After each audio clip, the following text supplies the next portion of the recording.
guys, I am obviously Paige, and this is my husband Brandon, and today I am going to be teaching him about OHI and toothbrushing.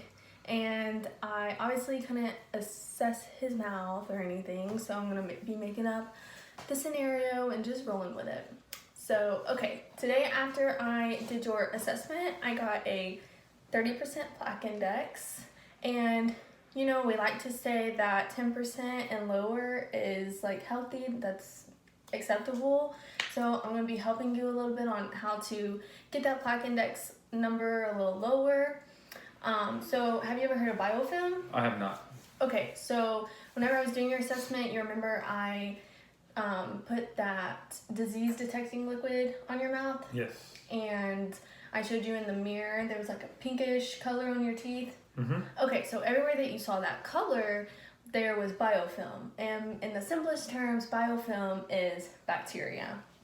So the more of that biofilm or that bacteria that's in your mouth, it builds a layer upon layer, so it gets thicker and thicker. And this bacteria, or I'm just going to call it biofilm since now you know it's bacteria. So this biofilm adheres to surfaces in your mouth. And there are things that you can do to prevent this biofilm from even getting there, and ways that you can get rid of it. And that's what I am going to teach you. So there are things that you can eat that cause more of this biofilm, such as sugar and processed carbs. So you really want to watch your sugar intake.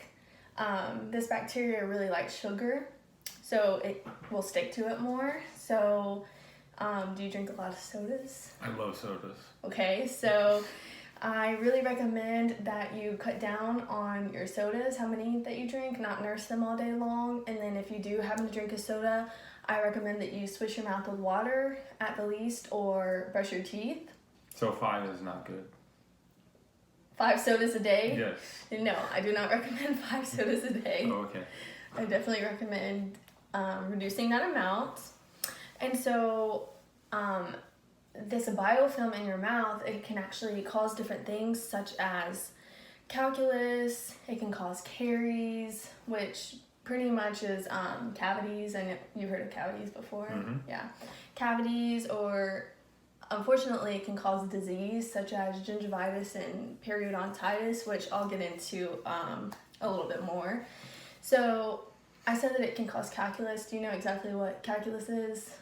Bacteria? Well, yeah, kind of. So it's hardened biofilm. So it's that bacteria, but it hardens. It turns into like a hard white material, and you actually can't remove that at home. So you'll have to go to your dentist and get your dental hygienist to actually remove that for you.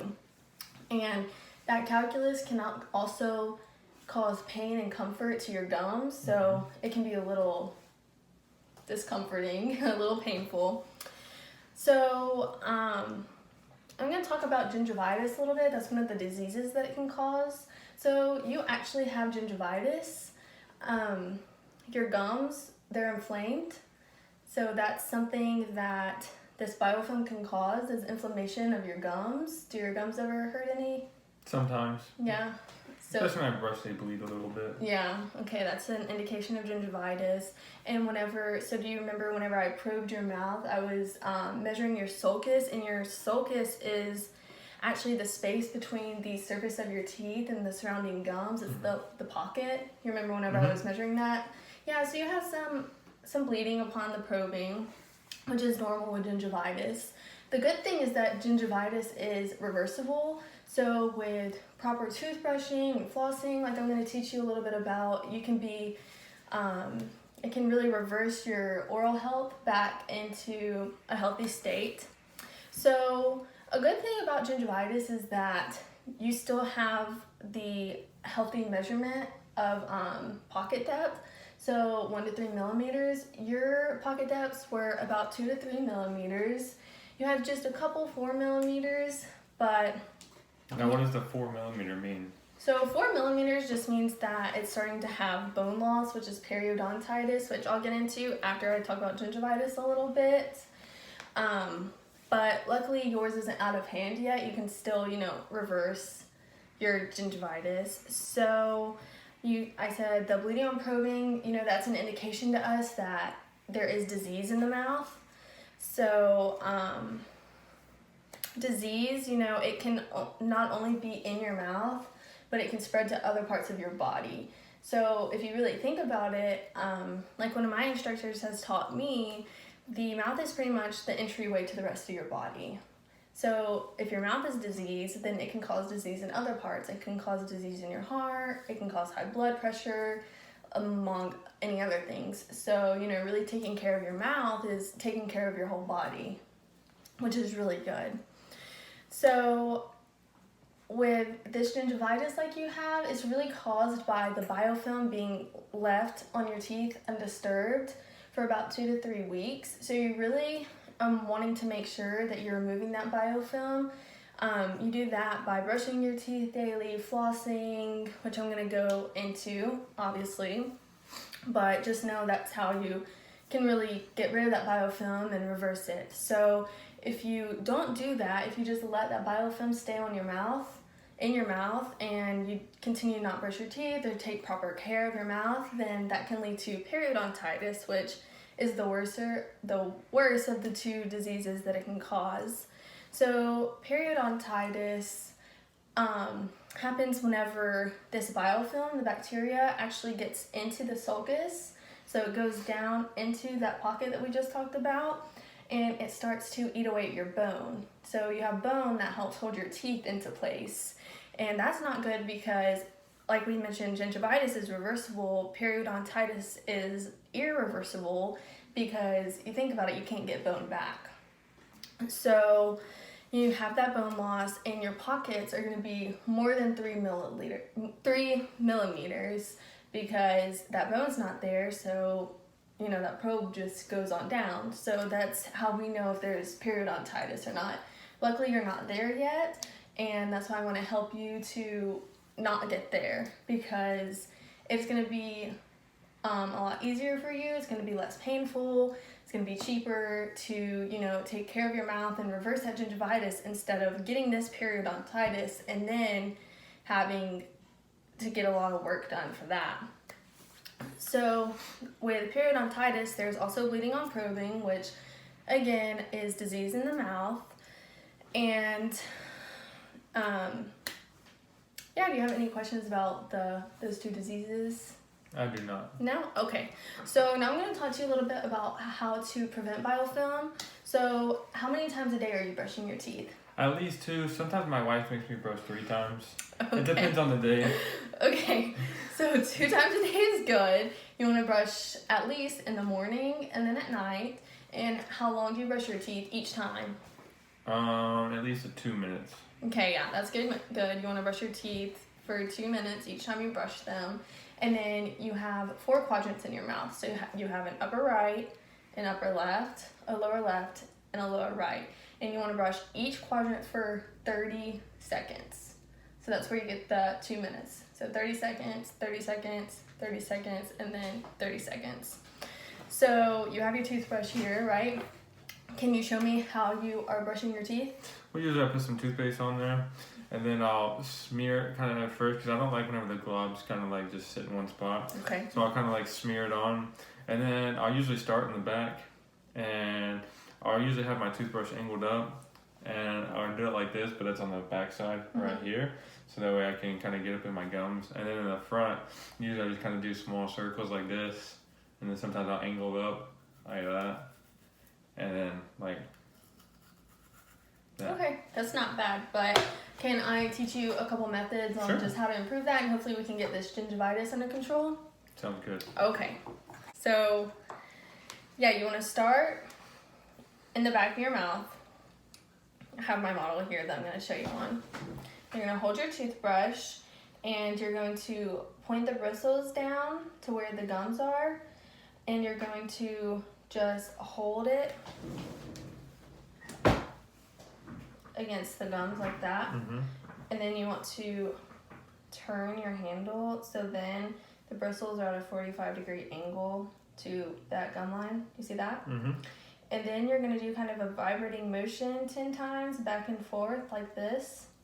1, 2, 3, 4, 5, 6, 7, 8, 9, 10. And then you're going to sweep up towards the white of the tooth. That's what we call the crown. Mm-hmm. And you want to do this at a minimum of 5 times on each tooth or each surface that you do. So like this. Even here, like this. However, whenever you get to the backs of these front teeth, what you're going to do is put your toothbrush in vertical, and you're going to point this handle towards your nose. Mm-hmm. And then, you can kind of do the same thing, that motion, and then really go up and down like this. So you still want to get into the sulcus a little bit, and then up. And then you're going to do the same thing over here. Into the sulcus, vibrate it, 1, 2, 3, 4, 5, 6, 7, 8, 9, 10. Sweep up 5 times. And then you can do the same thing on the insides of these teeth. You get it? Yep. Okay. And then you're pretty much going to do the same thing for the tops of your teeth, except the bristles are going to be faced up towards the gum. Like this. Did you not sweep down? You would sweep down. You are absolutely correct. You sweep down on the tooth. You get into the sulcus and then sweep down. Thank you. See, you're learning about toothbrushing already. Yeah. And then you do the same there. And then again on the insides of the top teeth. This time, you're going to take your toothbrush, point it downwards like this. Mm-hmm. Do it, and then you're gonna flip down. So your toothbrush should be like that. So, now that I taught you that, can I see you just do the motion on yourself to make sure that you got it? So for my fronts of my teeth, put it upward towards my sulcus at the 45, Mm-hmm. and then gently vibration just like this, and after 10, sweep Yep. down. And the backs would be Mm-hmm. down. Mm-hmm. Yeah, And just then a same thing little applies for the bottom. vertical motion. Yeah. Okay, so now let me ask you about your flossing. I don't floss. You don't floss? Okay. So flossing is going to be really important because we call the in between your teeth the interproximal area. So that's where a lot of this biofilm is, because you think about it, your toothbrush, you can brush your teeth, but it's going to be really hard to get into certain areas with your toothbrush. So that's why it's really important, especially to reverse this gingivitis, that we get you flossing. So there are different types of flossing. There is a water flosser. Have you ever heard of those? I have. Yeah, so it just uses the high pressure water to get in between into those interproximal areas. There's regular floss, there's interproximal brushes. I'm not going to recommend those to you because you don't have what we call an open embrasure. So I'm not going to recommend that to you.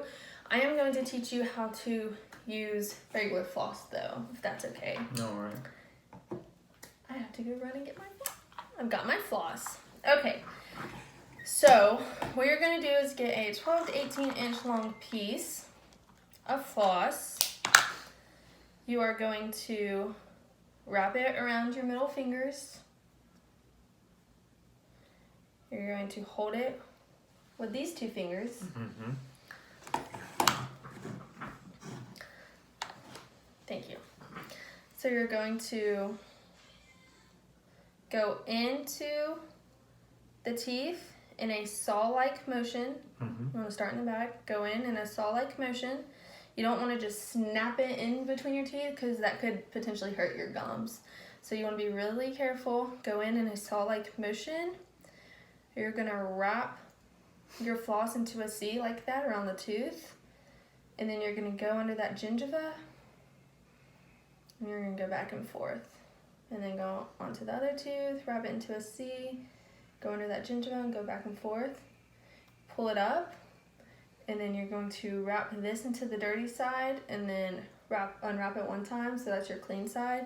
Go to your next space, saw-like motion, wrap it into a C, back and forth under the gingiva, get the other tooth, get it out. You get that? Yep. Okay, so I really think that if you do these things and we can get that gingivitis under control. Do you have any questions? I do not. Okay. Well, thank you. Thank you.